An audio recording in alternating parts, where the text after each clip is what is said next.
কোনে এনেকৈ সুধিব ন আমাৰ এটাই সুধিছিলে বুজিছা। নমস্কাৰ বন্ধুসকল, আজি বহুত দিনৰ পিছত কুটুমৰ ঘৰলৈ আহিছোঁ। কুটুমৰ ঘৰত আহিছোঁ আৰু ইয়াত দেখিছোঁ যে নাঙল ধৰা পিঠা। নাঙল ধৰা পিঠাটো আজি বহুত বছৰ পিছত আজি খাবলৈ পাইছোঁ এই কুটুমৰ ঘৰত। আজি পাইছোঁ নকৰোঁ যে আমাৰ ঘৰত নাঙল ধৰা পিঠা খোৱা হৈছে।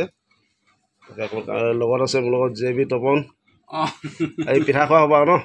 অৱশ্যেই সেয়া চলি আছে চলি আছে তাকে লগতে আৰু কাম এটা চলি আছে ঘৰুৱা। তাকে আজি নতুন কনচেপ্ট এটা লোৱা হৈছে হাতত, তাকে অকণমান আগবাঢ়িম। লোকেশ্যনটো ইয়াৰ পৰাই ধৰিম আৰু ন কম। ইয়াৰ পৰা শ্বুটিং এটা আছে, সৰু শ্বৰ্ট ফিল্ম এখন, বৰ বেছি দীঘলীয়া নহ'ব, খুব বেছি 5-6 মিনিটৰ হ'ব। তাকে আজি ষ্টাৰ্ট কৰিম আকৌ। চাব আপোনালোকে ভিডিঅ'টো কি হয়, অকণমান হাঁহি খোৰাকো আছে তাত, চাব। ধেমালি কৰিম তাত, আপোনালোকে নিশ্চয় চাই ভাল পাব। তাকে আৰু JB তপনে কিবা এটা ক'ব নেকি?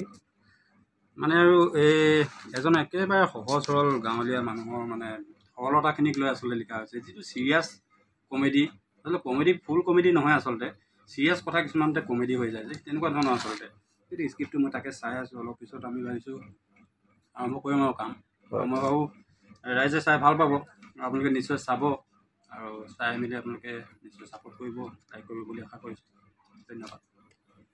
তেনেহ'লে আজিলৈ মোৰ মিনি ব্লগটো ইমানটা সামৰণি মাৰিছোঁ। ধন্যবাদ।